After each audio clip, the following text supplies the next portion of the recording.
Good afternoon to all of you. अब हम discuss करना चाहेंगे क्लास 10th का एक टॉपिक कोऑर्डिनेट ज्योमेट्री के बारे में। कोऑर्डिनेट ज्योमेट्री का सबसे पहला हमारा बेसिक जो छोटा सा कॉन्सेप्ट है वो ये है कि कोऑर्डिनेट एक्सिस क्या होते हैं। These are mutually perpendicular. Mutually perpendicular का मतलब होता है ईच अदर 90 डिग्री, यानी एक दूसरे पे 90 डिग्री के एंगल बनाते हैं। जो ईच अदर परपेंडिकुलर, एक दूसरे पे 90 डिग्री का जो एंगल बनाती हैं, उन लाइंस को हम कोऑर्डिनेट एक्सिस कहते हैं। इसमें दो तरह की लाइनें होती हैं, एक हॉरिजॉन्टल और एक वर्टिकल। हॉरिजॉन्टल जो लाइन होती है हमारे, एक हॉरिजॉन्टल और एक वर्टिकल। हॉरिजॉन्टल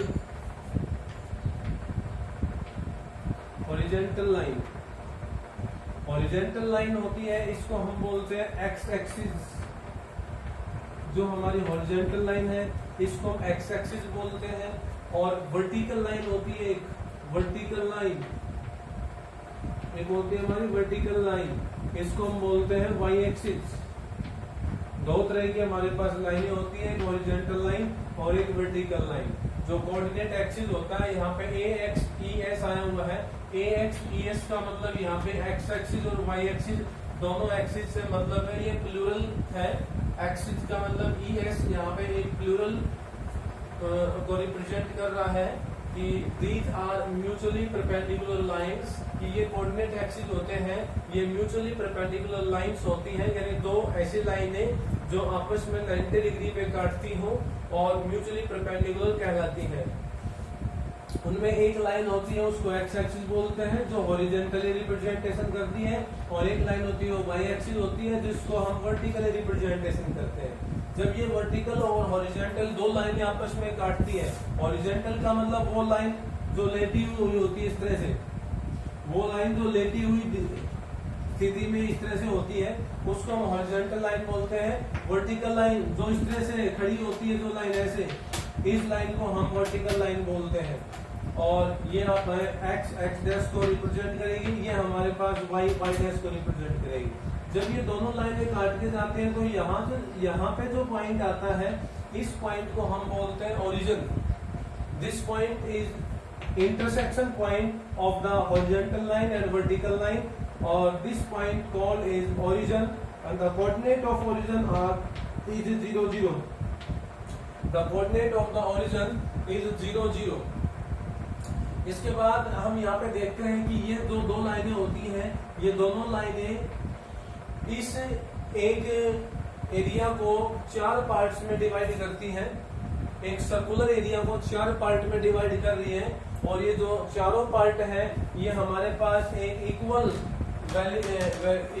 एरिया है। ये इक्वल एरिया है, यानी ये 4 जो पार्ट है हमारे पास, ये एक इक्वल एरिया को रिप्रेजेंट कर रहा है। और इसमें एक पार्ट है उसको हम क्वाड्रेंट का नाम दे सकते हैं, यानी फोर्थ हिस्सा, कंप्लीट का फोर्थ हिस्सा होता है, हम उसको क्वाड्रेंट का नाम देंगे। तो हमारे पास ये टोटल 4 क्वाड्रेंट बनते हैं। कोऑर्डिनेट ज्योमेट्री के अंदर 4 क्वाड्रेंट होते हैं। यहाँ पे फर्स्ट क्वाड्रेंट ये होता है हमारा, सेकंड क्वाड्रेंट, थर्ड क्वाड्रेंट, और ये हमारा होता है फोर्थ क्वाड्रेंट। 4 क्वाड्रेंट है, first, second, third and fourth. ठीक है, ये 4 क्वाड्रेंट है। इन चारों क्वाड्रेंट में एक्स और वाई की वैल्यू होती है, वो डिफरेंशिएट करती है, अलग अलग वैल्यू होती है। यहाँ पे हम एक्स एक्सिस के कोऑर्डिनेट को, जैसे देखिए यहाँ पे एक छोटा सा कॉन्सेप्ट में और बताना चाहूंगा। जो हमारा एक्स कोऑर्डिनेट होता है, एक्स कोऑर्डिनेट होता है वो एक्स एक्सिस के ऊपर होता है। जो ये वाली जो लाइन है, ये एक्स से लेके एक्स डैश तक, इस लाइन के ऊपर जितने भी हमारे पास पॉइंट है, कोऑर्डिनेट बनेंगे, वहां पे एक्स कोऑर्डिनेट बनेगा और वाई कोऑर्डिनेट भी बनेगा। तो वाई कोऑर्डिनेट की वैल्यू तो 0 हो जाएगी यहाँ एक्स एक्सिस के ऊपर, एक्स से एक्स डैश तक। यहाँ पे वाई की वैल्यू हमारी 0 रहेगी, और एक्स की जो वैल्यू होगी उसको एक्स कोऑर्डिनेट बोलते हैं। इसका दूसरा नाम भी होता है abscissa.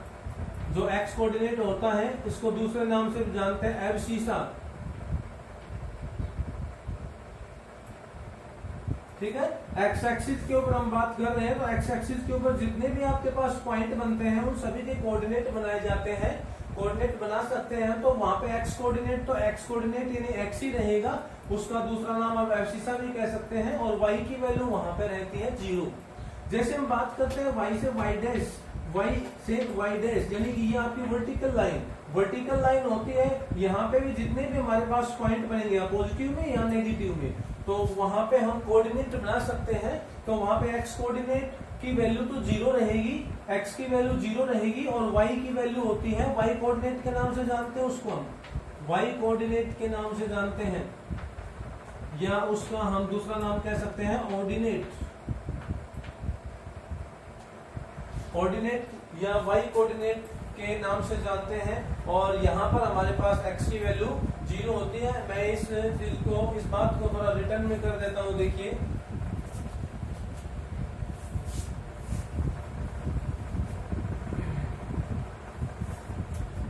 On x axis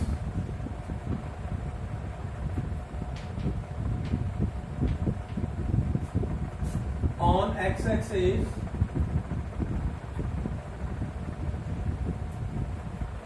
value of y equals to 0, therefore general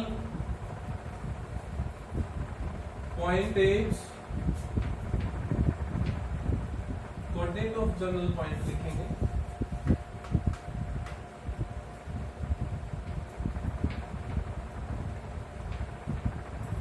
coordinate of general point is, x axis पे y की वैल्यू 0 होगी और x कोऑर्डिनेट x लिखा जाएगा। इसी को हम एब्सिसा बोलते हैं और इसको ऑर्डिनेट बोलते हैं। अगर हम बात करें ऑन y एक्सिस की, on y axis value of x is 0, इसलिए कोऑर्डिनेट ऑफ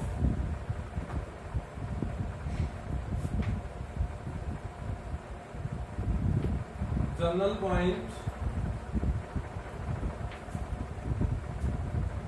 x की 0 है तो y की वैल्यू हम y लेके चलेंगे यहाँ पे,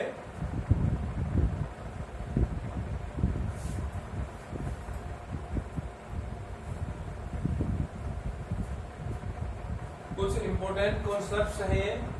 एक्स एक्सिस के ऊपर y की वैल्यू 0 होती है, तो एक्स एक्सिस जो हमारी हॉरिजॉन्टल लाइन होती है, उस हॉरिजॉन्टल लाइन के ऊपर जितने भी पॉइंट होंगे उनके कोऑर्डिनेट्स ये होंगे, और ये x होगा, इसकी वैल्यू अलग अलग जगह पे अलग अलग वेरिएशन में रहेगी। y एक्सिस है, y एक्सिस के ऊपर x की वैल्यू 0 रहेगी और y की वैल्यू आपके पास y रहेगी। इसका दूसरा नाम हम ऑर्डिनेट कह सकते हैं, इसका दूसरा नाम एब्सिसा कह सकते हैं। अब हम बात करते हैं, जो हमारे पास 4 क्वाड्रेंट होते हैं, कोऑर्डिनेट ज्योमेट्री के अंदर 4 क्वाड्रेंट होते हैं, x डैश, y और y डैश, ये हमारा ओरिजिन। तो हमारे पास 4 क्वाड्रेंट हैं। फर्स्ट क्वाड्रेंट हमारे पास होता है x o y, second quadrant हमारे पास होता है x dash o y, third quadrant हमारे पास आता है ये first quadrant, second quadrant, third quadrant, और ये हमारे पास फोर्थ क्वाड्रेंट होता है। तो थर्ड क्वाड्रेंट जो हमारे पास है वो x डैश और y डैश, जो हमारा फोर्थ क्वाड्रेंट है वो हमारे पास है x और y डैश, x और y डैश। जहां पे हमारे पास ये डैश लगा हुआ है ये नेगेटिव को रिप्रेजेंट करेगा, और यहाँ डैश का मतलब होता है वहां उस कोऑर्डिनेट की वैल्यू नेगेटिव भी होती है। तो यहाँ पर अगर हम इनका निशान बताना चाहें तो देखिए, यहाँ पर ओरिजिन है, ओरिजिन से इधर जितने भी पॉइंट्स हमारे पास बनते हैं उन सभी में x की वैल्यू पॉजिटिव होती है। यहाँ पे जितने भी वैल्यूज आएंगी इसमें y की वैल्यूज होंगी और वो भी पॉजिटिव रहेंगी, तो इसका जो साइन होगा वो पॉजिटिव पॉजिटिव रहेगा, इसका जो यहाँ पे साइन रहेगा वो पॉजिटिव रहेगा, इसके बाद दूसरे क्वाड्रेंट की बात करें तो यहाँ पे अपने पास x डैश है, यानी यहाँ पे सारे की सारी वैल्यू नेगेटिव की होती है और यहाँ y की वैल्यू पॉजिटिव की होती है। तो x की वैल्यू नेगेटिव, y की वैल्यू पॉजिटिव, तो x की वैल्यू नेगेटिव डैश भी लगा हुआ है और y की वैल्यू पॉजिटिव। इसके बाद थर्ड क्वाड्रेंट में देखिए ये x डैश है, ये y डैश है, दोनों की वैल्यू ही नेगेटिव है। x की वैल्यू भी इधर नेगेटिव लिखी जाती है, y की वैल्यू भी नेगेटिव होती है, तो यहाँ पे दोनों की दोनों वैल्यू हो जाएंगे हमारे पास नेगेटिव। फोर्थ क्वाड्रेंट की बात करें तो फोर्थ क्वाड्रेंट में x पॉजिटिव और y नेगेटिव होता है, x positive y negative, x की सारी वैल्यू पॉजिटिव होती है और y की जितनी भी यहाँ पे वैल्यूज होंगी वो नेगेटिव होती है, तो यहाँ पे पॉजिटिव और नेगेटिव। तो हमारे पास यहाँ पे 4 क्वाड्रेंट होते हैं, चारों क्वाड्रेंट्स के हमारे पास ये साइन है, ठीक है। इनके ऊपर एक क्वेश्चन हमारे पास एग्जाम में पूछा जाता है कि ये कौन सा क्वाड्रेंट है, क्वाड्रेंट का नाम दे देंगे तो कभी साइन पूछ लेंगे, या इस तरह का क्वेश्चन भी पूछ लेते हैं कि हमारे पास कोई एक कोऑर्डिनेट दिया गया है, जैसे कि दे दिया जाता है 5 और -6 है, कोई एक कोऑर्डिनेट 5 -6 गिवन है, तो बताना है कि ये कौन से क्वाड्रेंट में लाई करता है। In which quadrant lies the coordinate 5 and -6? तो ये 5 है, ये हमारे किसकी वैल्यू हुई, एब्सिसा की वैल्यू हुई, ये हमारे पास एब्सिसा है। -6 क्या हुआ, ये ऑर्डिनेट है, दिस इज ऑर्डिनेट, ये ऑर्डिनेट है, और जो 5 है ये हमारे पास एब्सिसा है। तो एब्सिसा तो पॉजिटिव हो गया और ऑर्डिनेट नेगेटिव हो गया। एब्सिसा तो पॉजिटिव है, ऑर्डिनेट हमारा नेगेटिव है, तो हमें ये पता लगाना पड़ेगा कि ऐसे कौन सा क्वाड्रेंट होता है जहाँ पे एब्सिसा पॉजिटिव होता है और ऑर्डिनेट नेगेटिव होता है। तो ऐसा क्वाड्रेंट हमारा फोर्थ है जिसमें एब्सिसा पॉजिटिव और ऑर्डिनेट नेगेटिव होता है, तो ये फोर्थ क्वाड्रेंट में लाई करेगा। ये जो कोऑर्डिनेट है कहाँ लाई करेगा, फोर्थ क्वाड्रेंट में लाई करेगा।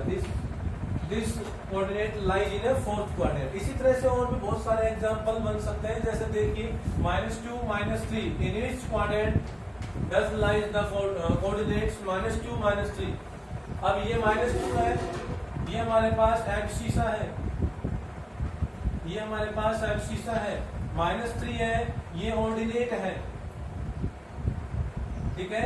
तो ये दोनों वैल्यूज कैसी है, एब्सिसा भी नेगेटिव और हमारे पास ऑर्डिनेट भी नेगेटिव, दोनों ही नेगेटिव है, दोनों नेगेटिव है, तो कौन सा क्वाड्रेंट हुआ, हमें ये बताना पड़ता है कि कौन से क्वाड्रेंट में लाई कर रहा है ये कोऑर्डिनेट, तो कौन सा क्वाड्रेंट हुआ, दोनों नेगेटिव है, दोनों नेगेटिव हमारे पास थर्ड क्वाड्रेंट में आता है। ये एक्स भी नेगेटिव और वाई भी नेगेटिव होता है, डैश लग जाता है, वन नेगेटिव रिप्रेजेंटेशन रहती है, तो यहाँ पे भी देख सकते हो एक्स डैश वाई डैश दोनों में नेगेटिव होता है, थर्ड क्वाड्रेंट में आता है ये, तो हमारे पास कौन से क्वाड्रेंट में लाई करेगा, ये थर्ड क्वाड्रेंट में लाई करेगा, ठीक है।